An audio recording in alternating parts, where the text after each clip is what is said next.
मुल्क में कोरोना का फैलाव तशवीशनाक हद तक बढ़ गया। गुज़िश्ता 24 घंटों के दौरान मजीद 59 अमवात हो गई।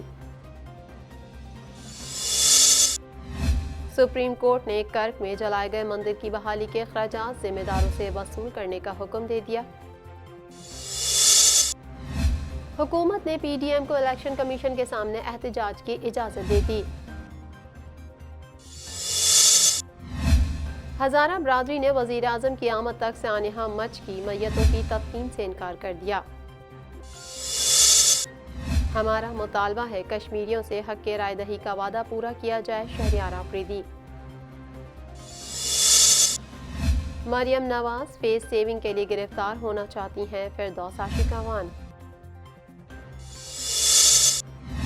हुक्मरान फरार होने के लिए मौके की तलाश में है। सिराजुल हक।